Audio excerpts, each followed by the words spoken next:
I'm here, and I'm so glad all of you are here. This is really important. Let me make sure everybody um, can chat, unmute all. Hey, Connie, how are you? Well, hanging in. How are you? I'm good. Hey, Sally, how are you? Good to see everyone today. It's awfully blistering hot here. I often feel like I'm like Diane, although she has no humidity. So there you go. Hi, Sally. Hey, So how are you everybody, girls? yeah, I know it's morning in California, bright-eyed, and bushy-tailed at 9 o'clock this morning, and Hi. you're my idol. And Sally, you and I are suffering through this heat. I decided to get a big girl Zoom picture to put up. I know I might go through and disappear, but hopefully not too badly, not too distracting. But I'm working on the shelving with the flowers, but that hasn't occurred yet. So I decided to do this, and I think it was because I had to do a program for the Australian Green Cross, which is a veterinarian group, sort of like AVMA. I did a program for them for an hour, and I wanted it to have a normal background, so I just kept it, and then they can find me. Although I'm really bad at putting up like a telephone number or an email because I feel that that's really just that one step too far. So if you really want to find me, just Google Hamilton Law Mediation and you'll find me. So here we are. It's been such an incredible week with the amount of animals that have found themselves, at least here in New York. And then if you read the news from Texas and Florida, that these animals are finding their ways into shelters because their owners got sick.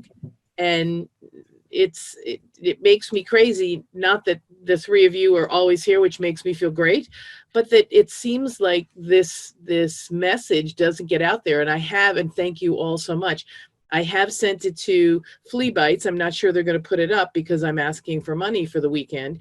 But even for this community, it just is really interesting that I'm getting some real pushback from breed clubs to help them be here as part of this community, which would be awesome. But also to help people do this. I mean, Connie, you've already done it. Sally, you've already done it. And so, you know, the benefit in peace of mind it brings to make a plan for the dog in your life, the cat in your life. I mean, the horse.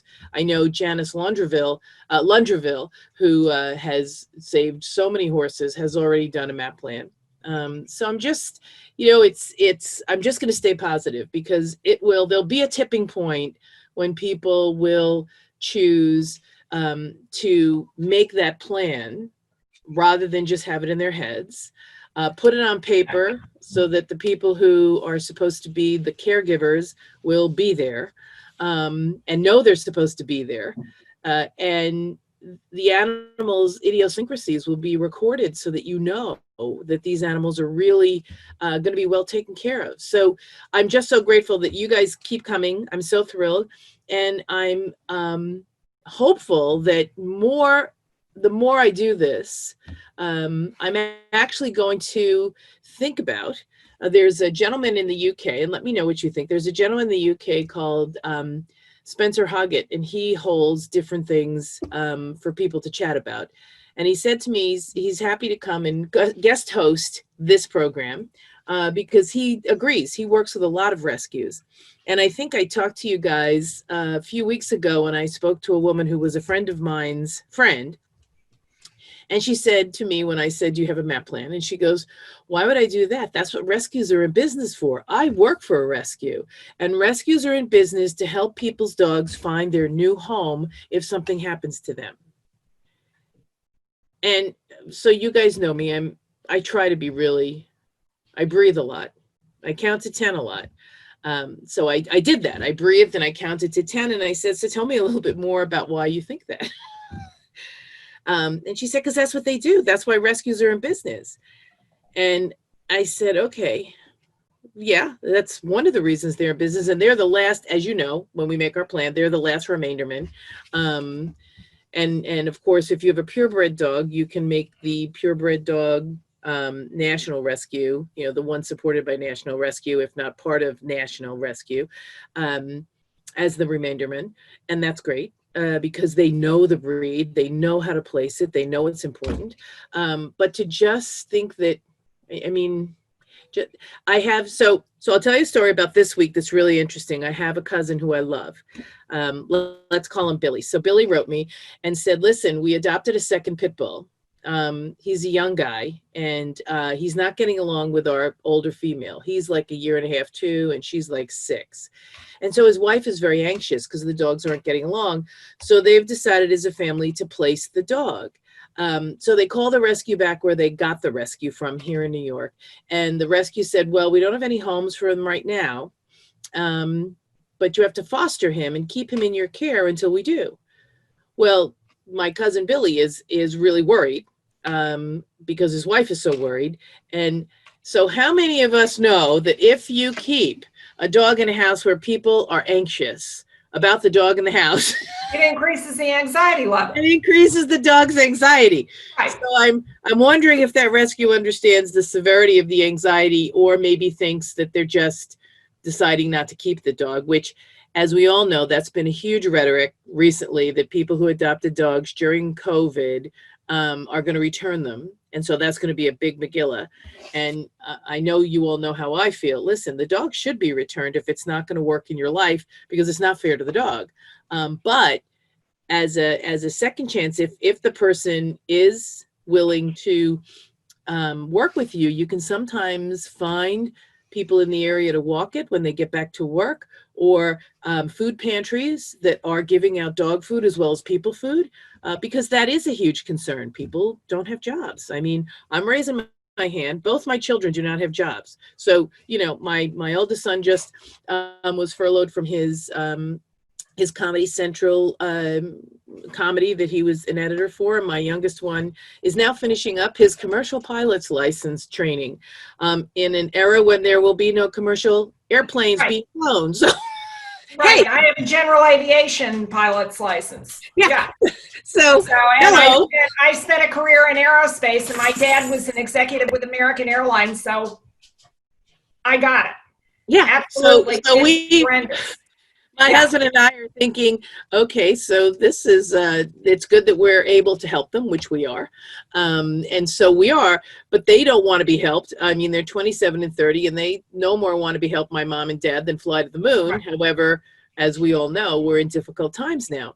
So when people adopted pets at the beginning, when they thought that maybe the pandemic was going to be a month, maybe 2, and we're pushing 5, and places that opened are now reclosing, especially out in California.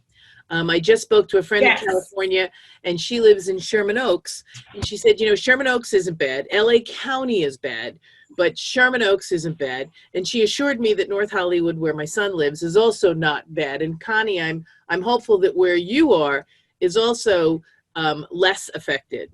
Well, our issue, first of all, as you may know, being, you know, very familiar with the LA area, Sherman Oaks and North Hollywood are Los Angeles City. Yeah. And Mayor Garcetti, you may have heard him on Jake Tapper's State of the Union on Sunday. Mayor Garcetti came right out, this is a direct quote, and said, we're on the brink of our second shutdown. Yep. And if LA City shuts down, it will be done in concert with LA County, because we have one county public health department. And Mayor Garcetti and the County Board of Soups, largest county government in the country, work very closely together. So I'm in LA County. I'm in Rancho Palos Verdes, which is on the south end of the county. We're right next to Long Beach, but we are right on the border. I mean, I'm, 10 minutes on the 405 freeway from the Orange County line. And Orange County has been horribly egregious with not paying attention to any of Governor Newsom's mandates, no CDC guidelines.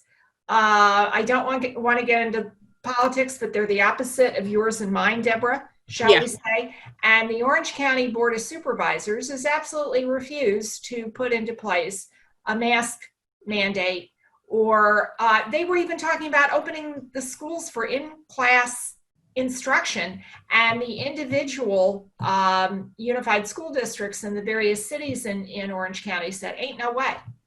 And Yeah. of course, LA is all, distance learning. And Governor Newsom has Orange County, LA County, the whole metro LA area on a watch list, and nobody can open. So all the kids are staying home. And 83% of the teachers in LA Unified voted not to go back to the classroom. And you know, So it makes it really top of mind that if people are going to care about each other, then we need to take a step back, because it's really it's I think I posted on Friday night, maybe it was Sunday night, but I said it was a quote of Dr. Fauci's, which said something to the effect of, how can I help people understand they have to care for each other? And I think that's where we need to go. And as we care for each other, that also includes our pets, because if you want to fully care for yourself, that pet that's sitting next to you and keeping you company when you are socially distancing, and maybe my son is sheltering in place with Jane, his cat, and that's it. I mean, he's in a little cute little bungalow U-turn. So there's like 3 buildings that are just 700 square foot apartments, just one floor. They're like little bungalows or cottages, and they're attached on one side. And then, so there's this 1-2-family cottage, and then there's another. So there's 3 of them on one side, 3 of them on the other. And then there's a parking lot in the back. And so they have a little bit of a community, but he's, for all intents and purposes, he is sheltering in place with his dog. And so are the people in his group, because some of them have pit bulls and some of them have other animals. Some, I think one of the women has a parrot, another animal that really needs a MAP plan, because they're going to outlive you. I don't care. Unless, of course, Roxy is around, and then maybe they won't outlive you, because we had Rocky here, and Roxy helped Rocky over the Rainbow Bridge in about 10 seconds, unfortunately. And so unless you have a Roxy, this parrot's going to outlive you, and the horse is going to outlive you. So you really need to make these plans. So here we are again, and in a place where we all are still worried that, but all of us are over 21. I know that for a fact. We may even be over 40. And so we're in that group. Don't get carded to buy wine at the grocery store. That's right. And when we do, we're really happy. Really, not with this right here. We're really happy when we get carded, because it really makes us smile and giggle, and it creates a good conversation. But we really need to make plans to care for ourselves and make choices that support our good health. I actually just saw Sally's husband, Gordon, because he took the dog, our dog that we co-own, down to the veterinarian, and we maintained social distancing. He stayed 6 feet away. I took the dog from him off a 6-foot leash. She, of course, was socially distancing from me because she thought that Gordon was leaving her with me. And so she socially distanced from me completely, unless I put her up on the table and cleaned her ears. That was about, or ground her nails, I did. But, our pets really thrive on us being there, and we thrive for them being there. However, without understanding the need for this plan, it's interesting. I held a program for the New York State Bar Association last week. I think I talked about it last week because I was giving it the next day. I was giving it on Thursday. And it was attended by 65 attorneys. And in it, of course, I said, here we are, we're all using Zoom for COVID. We're all using Zoom for during COVID to have conversations with our clients, to maybe even do court work, that or Skype. Court usually picks up Skype. And I said, you really should have a conversation with your clients about how they are going to care for their pet if something happens to them. And I got so many questions in the question boxes. What do you mean? And so, went a little off script. I had an hour, so I took about 5 minutes to go off script and say, well, on Wednesdays, and Lou Wasserman is one of my colleagues who's sometimes on this call. He was there as well. And I said, it's really important for us as attorneys and animal advocates to make sure that we get the word out that our clients and our friends and our family need to make a plan for their pets, especially now during COVID, because as you both know, we need to have someone nearby who can help. Because if we get sick and we're taken out in an ambulance, or we leave to get checked and then we're checked into the hospital, we need to be able to call someone to take care of our pets. And I know, Connie, that is huge for you because you are living alone. Sally has Gordon and I have Jim, but you are living alone with the girls. Right. And the boy. And the boy. And the boy. So I've got 3 of them. Yeah. Yeah. And that is a big concern. Fortunately, we have a very closely knit dog community in our obedience club here in the South Bay, and then in the Wheaton community. But a couple of things I wanted to mention, throttling back to rescue. And I did chair our rescue team in our local Wheaton club after I stepped down from the presidency. So, been there, done that.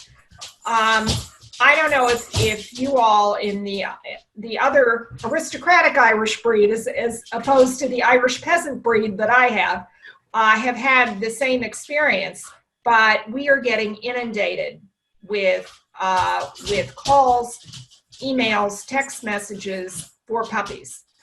Those of us on the breeders list on a national club. Tons of them.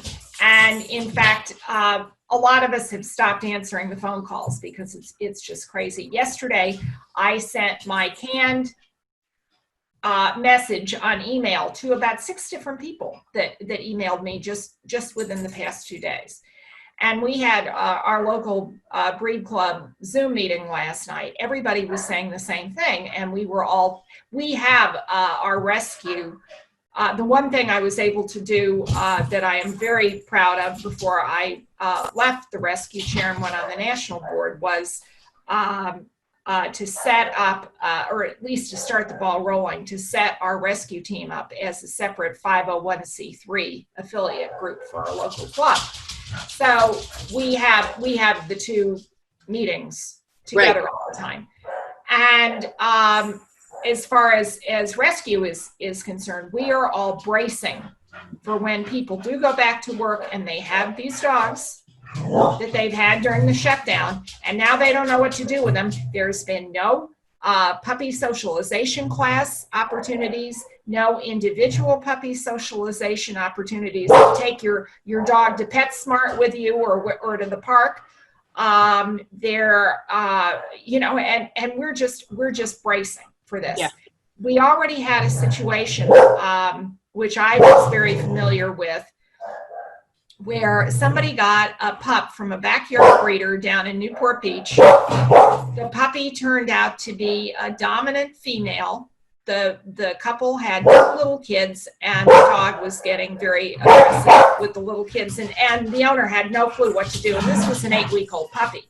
So the puppy was taken from the mom way too early. I mean, I don't let my pups go before 10 weeks at the earliest, usually between 10 and 12 weeks. So at any rate, we were all horrified at this. Fortunately, through rescue, we were able to find a wonderful owner who had just lost his 13-year-old Wheaton a few months ago. He fell in love with the dog, and they're doing just terrifically. But that was a situation that could have been a total disaster. Absolutely, because people are getting dogs. So I have a similar story. We had an Irish setter breeder who said that a colleague of hers, she's a teacher in school, but they're not in school, right? They were just chatting on probably a teacher chat. And she knows that my colleague has Irish setters. So she said, "You know anybody who has labs?" And she goes, "Yes. And this is the health testing you should look for when you're looking for a lab." And so that woman went out that weekend, and it's here on the East Coast. So she went to Pennsylvania and she bought a dog from a Amish breeder. Oh, God. So, and our first, expression is, "Oh, God." However, Dr. Marty Greer, who's one of the foremost reproductive vets in the world, has gone to several Amish breeders and said, "Listen, you can pay now or you can pay later. So do you want to set up a commercial breeding facility that is going to show that you are raising above standard dogs, or do you just want to raise substandard dogs? And her success rate is huge. She actually gave a standing room only presentation at an AVMA conference where she showed how she went in, she worked with them, they built up this, clean, easy to clean facility so that the dogs would be not. So there are the people who want Wheaten Terriers and Irish Setters and don't want to put up with the breeders and all their what. And then there are the people who understand, well, these breeders spend tens of thousands of dollars, and I say that literally because it isn't thousands of dollars, Absolutely. it's tens of thousands of dollars to have litters. They don't make any money from their litters, and they do all the health testing. So it's totally up to you. Do you want me to be a mentor and a source of information for you? Great. If you just want an Irish Setter and you want to do it on your own, then there's a market for that. And the thing that is important is no matter what you do, you need to understand that if something happened to you, the person who sold you the dog, whether it's a year after, 10 years later, should be able to help you find the next place for that dog, if you don't have any friends or family, which you should. But you're right, finding a dog and understanding its temperament. So probably this dog's sister might not have been a dominant female and might have been a better fit for that family, and then this never would have happened. And as you know, Connie, most of the reason why you'd like to buy from a responsible breeder is because they know their puppies. They don't let them go till they're 10 or 12 weeks old. They know who the dominant bitch in the litter is, excuse my expression, but female dogs are called bitches, and I apologize. Absolutely. But they know what dog is what. I never, ever let anyone pick a puppy for my litter unless I have two that I think will fit in your life. And then I'll let you pick. But usually I know from the get-go, after speaking with you for 8 weeks, and speaking and watching my puppies for 8 weeks, that this puppy's the one that you want to have in your life. And that's, I guess, the reason why buying from a breeder who is taken the time to test their dogs, even if they are an Amish breeder, if they've taken the time to clean up their site and have at least maybe hips done on the dog, or maybe run a thyroid panel or something, because I know that Marty has absolutely suggested that, and the people she's worked with have actually taken it to heart and done it, because then they can hold out and they're listed in the AKC website as people who have taken that next step. They don't have the 25 health certificates that some of us crazy people have, Right. but they have 1 or 2 that are, really responsible breeders should have. And as I said, I have found that a number of people do not want mentorship and do not want somebody following up. They want to take their dog like a pair of shoes and leave. And what we need to do as preservationist breeders and as people who are out there as ambassadors or liaisons between the purebred dog arena and the public is to say, we get it, and we really don't want to live with you, but we want you to know, and that's what you did, Connie, when you were in the rescue, and now that you're on the board, we want you to know we're here, and if you have a problem, we're here. We'll either help you fix it, or we'll help you find a way to rehome that dog so that you feel good. Like this older gentleman now has this dog that my cousin Billy is trying to do that. Finds a new home where this male dog, who is sweet as can be, just wants to dominate the girl, the older girl, and his wife is very anxious about it. So if you work with people who are particularly aware of a breed, it's always very important. And these are the kind of things that you have to put. So some of us, I know that Sally doesn't have a dog with any issues regarding what she likes and doesn't like. And Connie, your dogs never tell you what they like or don't like. Now, so we know, and we need to put that down. So when we appoint our caregivers understand that, okay, so Athena does not like thunderstorms. She does like to tree squirrels. And she doesn't necessarily like her nails ground. How about you, Connie? what do your dogs like or dislike? Well, we have evil squirrels living in our pine trees. So yeah, and I have terriers. So say no more. Yeah. But nail grinding, right? They love that. Yeah. actually, they're pretty good for their nails. They're very good for grooming. And Yeah. I started them out at the age of 6 weeks and on the grooming table, and they're great. They even love to have their teeth brushed. Yeah. So, Oh, good. oh yeah, absolutely. So, at any rate, my primary care dentist and my vet dentist love me. But they definitely have likes and dislikes. My 10-year-old is terrified of fireworks. We had a hell of a time here in June and Fourth July. of July. Yeah, all of July, June and July. I think everybody was setting them off. Yeah, and when the dogs would go out for their final call, I always go out with them because we have coyotes in the canyon. But every time poor Bammy would go to do her thing, boom, a firecracker or something would go off, and she'd spring 8 feet in the air before she could, either pee or poop. And so she's terrified of fireworks. She's I've got my middle one, Patsy, on thyroid medication now. She turned out hypothyroid on her last annual physical a few weeks ago. So now she's on, the doggy equivalent of Synthroid. Yep.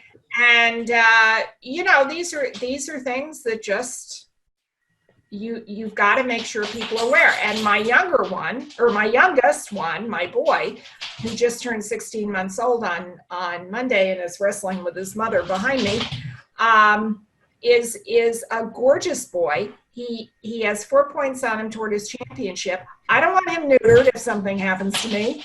Yeah. Dog shows will eventually start up again. Absolutely. And the sad thing is that he could be neutered and then return to you if Right. that's possible. And then you're like, wait a minute. So yeah, you want to make sure that there's someone close by who you can point to and say, this is who's going to take care of my dogs. And then Right. that person knows that they're going to call so-and-so for long-term care. It is so important to think about that. As we spoke about on prior meetings here, the animal care and control, thank God, comes and gets your dog so they're not left alone in the house. Some dogs have been left alone in the house because if you're not picked up by EMTs off the floor of your home because you haven't, gone flat there, if you take yourself to the hospital and then you're admitted, then your dogs are home alone, and Right. may or may not have the ability to find someone who has a key. That's another piece. Oh, does anybody have a key to your house? Oh, no. Okay, great. Some of us have those garage door pads, so that always helps because you can give them. I have a lockbox and all my MAAP people. Know what the combination is. Yeah. That's like my MAP people know the combination to my garage. So we have the combination to the garage and they can let you in. But if you don't have this all taken care of and written down and publish, it's sort of like the redundancy of caregivers. Publishing is my mantra, because if in fact it's not published, if I don't know about it, and if I don't know that it also includes Connie and Sally as the backups for me, then it really doesn't help. And I think that's the thing that I brought across at the New York State Bar Association when they asked. They said it's not about making a plan in your will for your pet. That's part of it. They said, but you really need to make sure that you have something that's going to be alive today if you're alive, and alive if you're dead. So both of them are just as important. And I'm so grateful that the both of you continue to come. This community is so important to me. As I said, I'm going to see if I can find some new blood to host it, if that's amenable, because Spencer actually is a really great guy from the UK. And he's very much into what we are concerned about, which is what happens to the pets.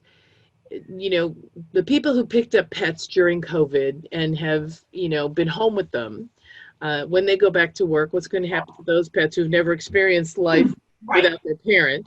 And what happens to the dogs who lived life without their parent and thank God can sleep for a week or two without any being disturbed? But then after that, they're going to be like, wait a minute, I liked them being home walking me in the middle of the day. So there's that behavior that might change. And so Spencer's really on it, not so much that, rescues should be worried, but that rescues should put a plan in place to take the dogs if need be. But it's a very delicate dance to help people overcome. In the case of your terrier, who was an alpha female, that was a particular case that really, with little kids, needed to possibly, be ameliorated by removing the dog. But if it has to do with not having a job and can't feed, or needing dog walking people, people are out of work now and they're in your neighborhood, and you could either start the dog walking because you're home and you know that half your neighbors have to go back and they all got dogs. You could start the dog walking. You could be a dog walking dog walker because you're walking to everybody's house in your neighborhood. Remember, I put 3x5 cards in everybody's mailbox who had a dog, so they knew that I was here to help. And people can do that too. And that might save a number of dogs coming in post-COVID when people go back to work. Right. Well, and getting back to this puppy from Orange County, whom we took into rescue, I neglected to mention that the lady who surrendered her did contact the breeder, but a backyard breeder didn't want to have anything to do with her. He had her check. That was it.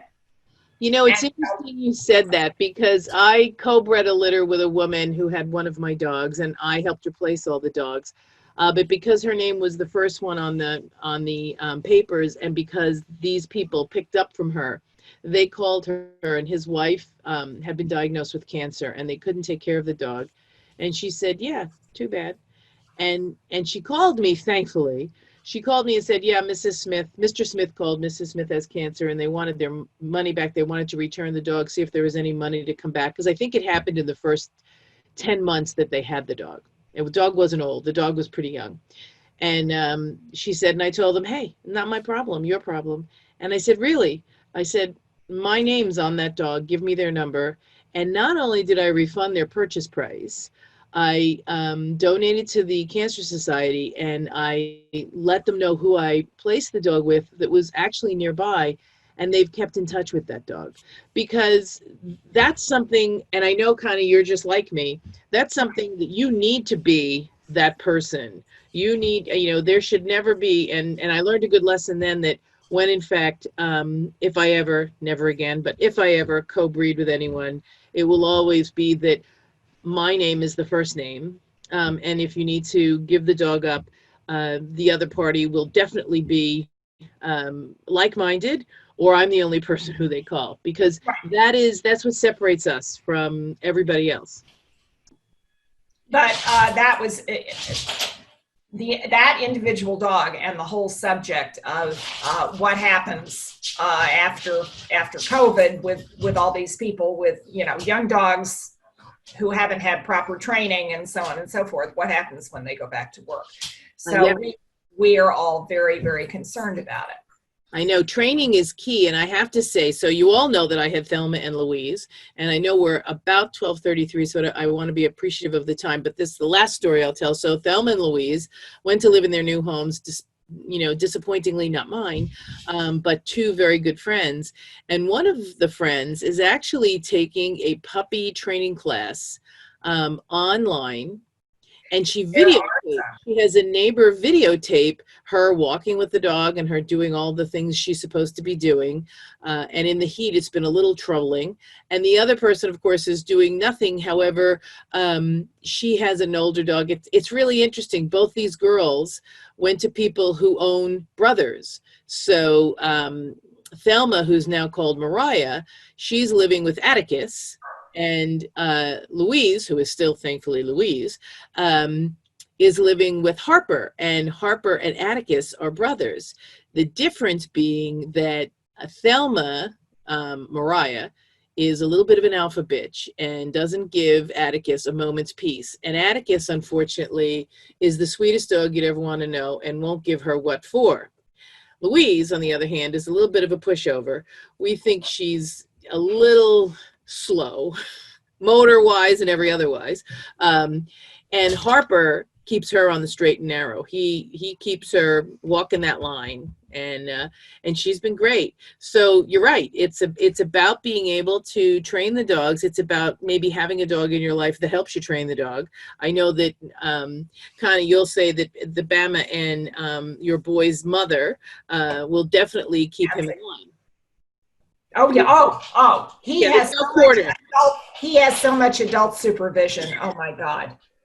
So even though we can't get to organized training, if you have a dog in your life that is well trained, they can help you. And if you don't, really look toward these online programs because they're not that expensive and they're pretty easy to do. If you don't live alone, you can have the videotaping done. But you're right. My puppies aren't going to PetSmart. You know, my puppies aren't going out in the street, although I think that both of them are walking them in the street and at the end of a 6-foot lead, allowing people to pet them and making them sit, which is about all you can do right now. Right.